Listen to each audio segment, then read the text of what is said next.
നരകത്തിൽ എത്തിപ്പെടാൻ ഒന്നാമത്തെ കാരണം ശിർക്കാണ്. ഈ കാര്യം ജാഗ്രതയോടുകൂടി മനസ്സിലാക്കണമെന്നാണ് എനിക്ക് നിങ്ങളോട് സൂചിപ്പിക്കാനുള്ളത്. ശിർക്കിന്റെ അംശങ്ങൾ വരുന്നതിനെ ശ്രദ്ധിക്കണം. പല ആളുകളും ബിസിനസ് സ്ഥാപനങ്ങൾ നടത്തും. ആ ബിസിനസ്സിൽ ക്ഷേത്രത്തിന്റെ ഉത്സവത്തിന് ആളുകൾ പൈസ ചോദിച്ചു കൊണ്ടുവരും. അപ്പൊ കച്ചവടമല്ലേ, ബിസിനസ്സുകാരല്ലേ, ഒരു മ്യൂച്വൽ അണ്ടർസ്റ്റാൻഡിംഗിൽ പോണ്ടേ. ക്ഷേത്ര ഉത്സവത്തിന് 50 രൂപ എടുത്തു കൊടുക്കും. നീ ശിർക്കിലാണ്. നീ മനസ്സിലാക്കിക്കോ, നീ ശിർക്കിനെ പ്രോത്സാഹിപ്പിക്കുന്നു. ഗുരുതരമായ പാപത്തിനാണ് നീ കൂട്ടുനിൽക്കുന്നത്. ഞങ്ങൾക്ക് വേശ്യാലയം നടത്താൻ പണം തരണമെന്ന് പറഞ്ഞ് നോട്ടീസ് ആയിട്ട് വന്നാൽ ഹിന്ദുക്കൾക്ക് നിങ്ങൾ കൊടുക്കുവോ? വളരെ പ്രധാനപ്പെട്ട ഒരു പോയിന്റ് പറയുന്നത് കൊടുക്കുവോ? ഇല്ല ഇല്ല ഇല്ല. വളരെ ഗൗരവമായി പറയണം അല്ലേ. ഞങ്ങൾ കള്ളിഷാപ്പ് നടത്താൻ ഉദ്ദേശിക്കുന്നു, കള്ളിഷാപ്പ് ഉണ്ടാക്കാൻ നിങ്ങൾ 50 രൂപ തരണം എന്ന് പറഞ്ഞാൽ ഞങ്ങൾ കൊടുക്കുവോ?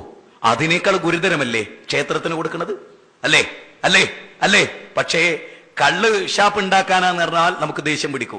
വിഗ്രഹ പൂജക്കാന്ന് പറഞ്ഞാലോ ഒന്നുമില്ലൊരു മ്യൂച്വൽ അണ്ടർസ്റ്റാൻഡിംഗ് പോണ്ടേന്ന്. അപ്പൊ നമ്മുടെ മനസ്സിൽ ഷിർക്കിന്റെ സ്ഥാനം ഏറ്റവും താഴെ, ചെറിയ തിന്മ ഏറ്റവും മേലെ. ഒരു മുസ്ലിയാരി പള്ളിയിൽ നിന്ന് കള്ളുടിച്ചു എന്ന് കേട്ടാൽ എന്നേക്കുമായി അയാൾ ഒഴിവാക്കും. ഒരു മുസ്ലിയാരി മൊയ്തീൻ ഷൈനെ വിളിച്ചു എന്ന് കേട്ടാൽ അയാൾ എന്നേക്കുമായി പള്ളിയിൽ നിലനിർത്തും. ഇതെന്ത് ദീനാത്?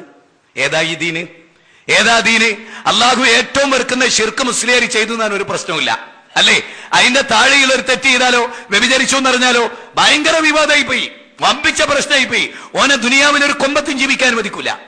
നേരെ മറിച്ചോൻ പിന്നെ ആർട്ട് ഓഫ് ലിവിംഗ് പോയി ചേർന്ന് പറഞ്ഞാലോ, പുട്ടപ്പുറത്തിയിൽ രവിശങ്കറിനെ പോയി കാലി നക്കി പറഞ്ഞാലോ, അമൃതപുരി പോയിട്ട് പെണ്ണിന്റെ കാലി നക്കി പറഞ്ഞാലോ, അതൊക്കെ ഇന്നത്തെ ലോകത്ത് ഒരാവശ്യമുള്ള കാര്യമല്ലേ എന്ന് വിലയിരുത്തുന്നവർ അല്ലേ അല്ലേ അല്ലേ.